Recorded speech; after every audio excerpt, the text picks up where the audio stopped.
Welcome back to Quack Quack Honk Designs, as we color tiny little creatures, colors they were never normally going to be. Today, it looks like we're coloring a blue unicorn with many multicolors. I thought normally they were pink, or white. I'm pretty sure they were white, or maybe it's Lisa Frank's fault. After all, she put color into everything. As many colors as possible. Man, that stuff was psychedelic.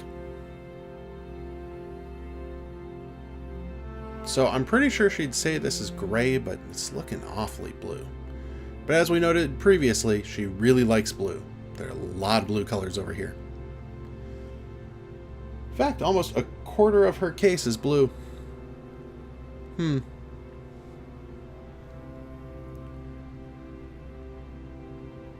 at all the tiny little detail in that horn. I'm really glad I sped this up a little bit extra. This piece contains just a ton of tiny little details, which are great and all, but when it comes down to watching it, a little bit less exciting. Because if anything we want less of in a coloring video, it's coloring. So this is about 50% faster than the last one I did.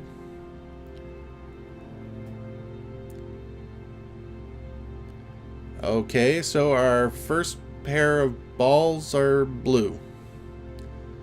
You know, I think I can leave that one alone right there. Y'all know where I'm going. I'm not really sure that color in a circle of color thing in the middle of the cake pops was, you know, a Copic approved technique.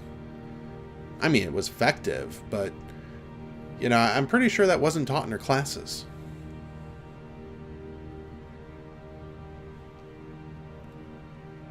I definitely think this is one of those cases, though, where it would have been really nice to have some super opaque colors.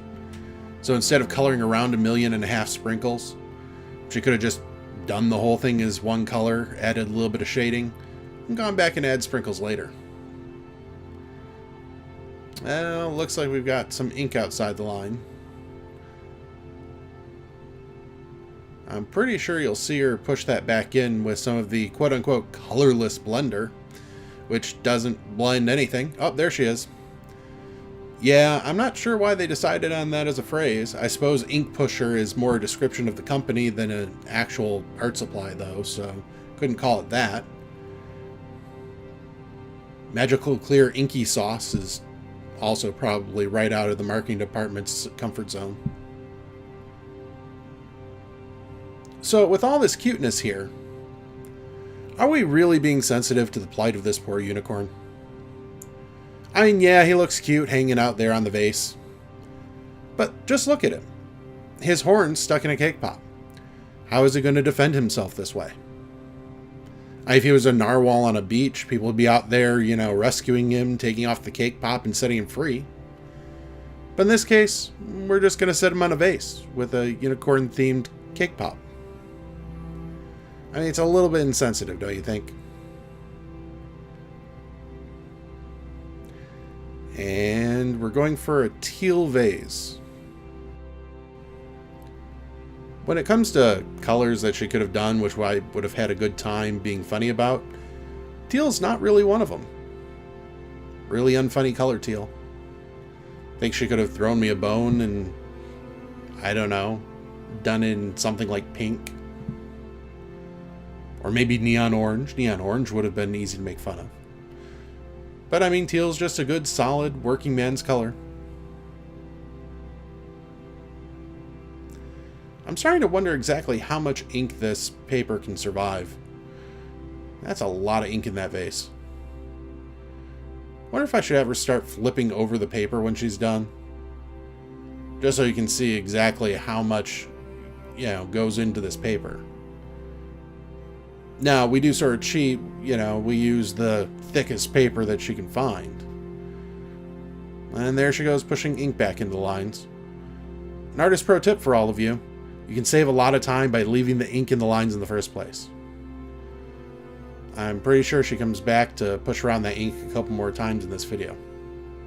Like this. And then apparently takes a break for something.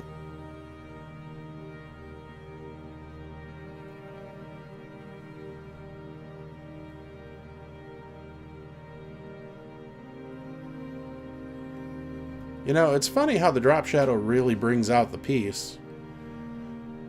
But really, it took less time to push the ink back in. Now we're arranging things. I'm sure it's a strict part of the artistic process to rearrange your markers. And now we're coloring in tiny, tiny, tiny little dots. Well, at least they're tiny in this video. I mean, the piece is significantly larger than this tiny little image. I don't know, maybe we could talk her into doing a flourish or something, you know, spin the marker in the air in between changes. Something just to keep the audience entertained. What do you think?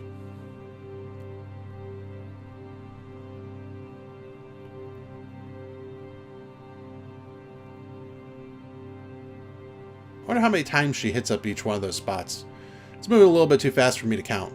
And there we go, putting in the highlights and making little corrections. The opaque ink goes a long way. Now it's break time again. Well, that's about it for this video. I hope you all enjoyed having a little bit of snark and watching a little bit of coloring.